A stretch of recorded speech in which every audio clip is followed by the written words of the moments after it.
আসসালামু আলাইকুম ওরহমতুল্লাহি ওবরাকাতুহু। সবাই কেমন আছেন? আশা করছি সবাই ভালো আছেন, আর আমিও আপনাদের দোয়ায় অনেক ভালো আছি।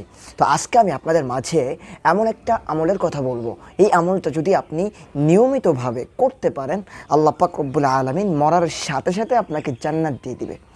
মরার সাথে সাথে যদি আপনাকে জান্নাত দেয়, তাহলে এখানে কি ভাবতে হবে? তাহলে আল্লাহ পাক আমাদের জীবনের সমস্ত গুনাহ মাফ করে দিয়ে আমাদেরকে জান্নাতে দিয়ে দিবে। যদি আল্লাহ মাফ না করে, যদি আল্লাহ আমাদের গুনাহগুলো যদি মাফ না করে, তাহলে কেন আমাদের জান্নাতে দিবে? একটা মানুষ, একটা মানুষের যদি একটা গুনাহ থাকে, ওই মানুষটা কখনো জান্নাতে যাইতে পারবে না। তো জান্নাতে যাইতে গেলে কি হবে? জান্নাতে যাইতে গেলে আল্লাহ তার জীবনের সব গুনাহ মাফ করে দিয়ে তাকে জান্নাতে দিয়ে দিবে।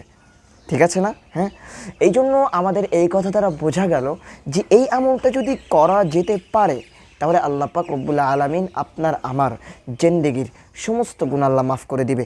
ছোট বড় যে গুনাহ হোক না কেন, জেনার গুনাহ, সুদের গুনাহ, যে গুনাহ হোক না কেন, আল্লাহ সমস্ত গুনাহ আল্লাহ মাফ করে দিবে। সুবহানাল্লাহি ওয়া বিহামদি।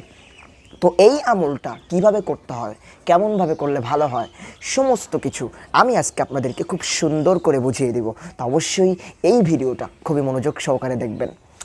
তো এই আমলটা আমি বলবো, তো আমলের আগে আমি একটা ঘটনা আমি আপনাদেরকে শোনাতে চাই, যে ঘটনা দ্বারা আপনি ইসলামিক জ্ঞান হাসিল করতে পারবেন। মাঝে মাঝে কিন্তু এরকম ইসলামিক কাহিনী আমাদের শোনা উচিত। ইসলামিক ঘটনা শোনা দ্বারা আমাদের কী ভয়টা হয় জানেন?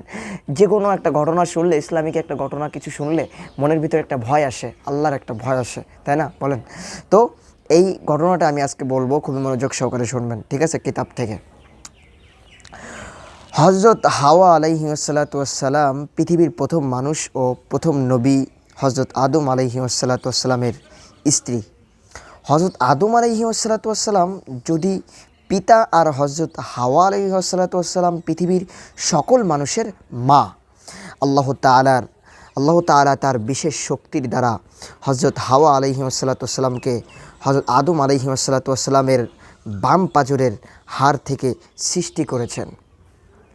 তারপর হজরত আদম আলাইহিসসালামের সাথে বিবাহ দিয়েছেন, তাদের উভয়কে জান্নাতে থাকার স্থান দিয়েছেন, আর জান্নাতের বিশেষ একটি গাছের ফল খেতে নিষেধ করেছেন। এটা আমরা সবাই জানি যে আদম এবং হাওয়াকে প্রথম তারা জান্নাতে ছিল, জান্নাতে এমন একটা ফল গাছ ছিল, ওই ফল খাওয়া তাদের নিষেধ ছিল। তো শয়তান তাদেরকে এই বলে ধোঁকা দেয় যে তুমি এই ফল যদি তুমি বেশি দিন না খাও, এই ফল যদি তুমি একবার না খাও, তাহলে কিন্তু তুমি বেশি দিন জান্নাতে থাকতে পারবো না। শয়তান এই বলে কিন্তু ধোঁকা দিয়েছিল, আমরা সবাই জানি। তোমরা এই গাছের ফল আহার করলে জান্নাতে তোমরা চিরস্থায়ী থাকতে পারবা, চিরস্থায়ী এখানে থাকতে পারবা, কখনো আল্লাহ তোমাদের এখান থেকে বের করবে না। তারা শয়তানের ধোঁকায় পড়ে সেই গাছের ফল খেয়েছেন। তখন আল্লাহ তাআলা আদেশ করেছেন, তোমরা জান্নাত ছেড়ে পৃথিবীতে নেমে যাও। হজরত আদম আলাইহিসসালাম পৃথিবীতে এসে নিজের ভুলের জন্য খুব কেঁদেছেন আল্লাহর কাছে। আল্লাহ তাআলা তার ভুলকে ক্ষমা করে দিয়েছেন।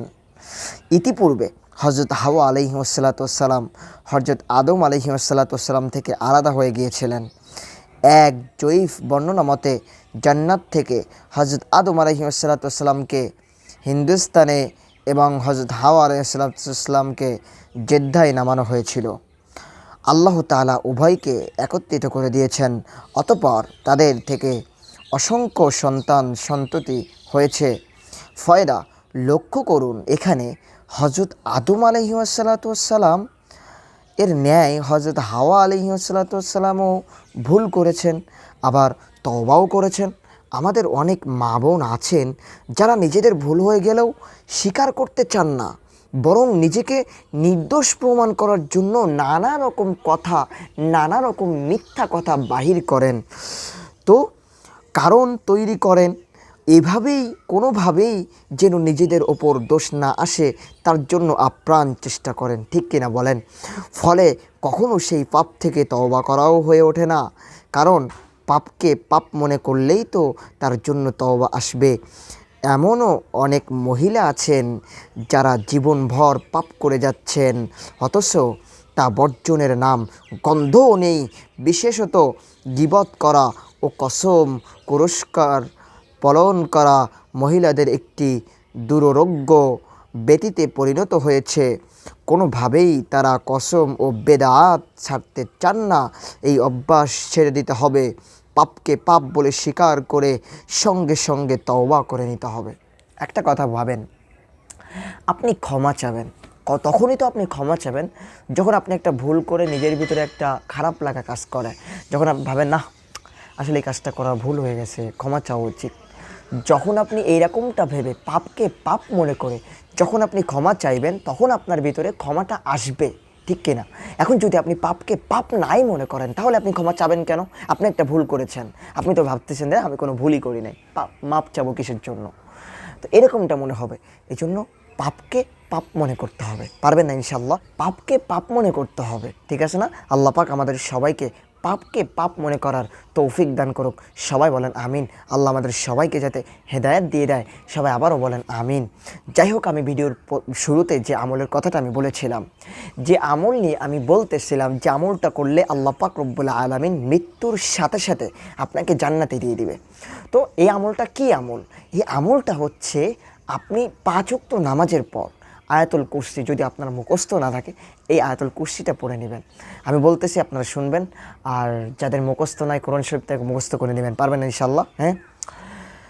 أعوذ بالله من الشيطان الرجيم بسم الله الرحمن الرحيم الله لا إله إلا هو الحي القيوم لا تأخذه سنة ولا نوم له ما في السماوات وما في الأرض من ذا الذي يشفع عنده إلا بإذنه يعلم ما بين أيديهم وما خلفهم ولا يحيطون بشيء من علمه إلا بما شاء وسع كرسيه السماوات والأرض ولا يؤوده حفظهما وهو العلي العظيم। এই আয়াতুল কুরসি যদি আপনি 5 ওয়াক্ত নামাজের পর 5 বার যদি আপনি পড়তে পারেন, বিশ্বাস করেন মৃত্যু হতে দেরি, কিন্তু মৃত্যুর সাথে সাথে আপনাকে জান্নাত পাইতে কখনো লেট হবে না। সুবহানাল্লাহ ওয়া বিহামদিহি। তো আল্লাহ পাক রব্বুল আলামিন এই আমলটা আমাদের সবাইকে বেশি বেশি করে করার তৌফিক দান করুক। সবাই বলেন আমিন। তো আজকের ভিডিও এই পর্যন্ত। সবাই ভালো থাকবেন, সুস্থ থাকবেন। এখন আমি আপনাদের মাঝ থেকে বিদায় নিচ্ছি। আসসালামু আলাইকুম ওয়া রাহমাতুল্লাহি ওয়া বারাকাতুহু।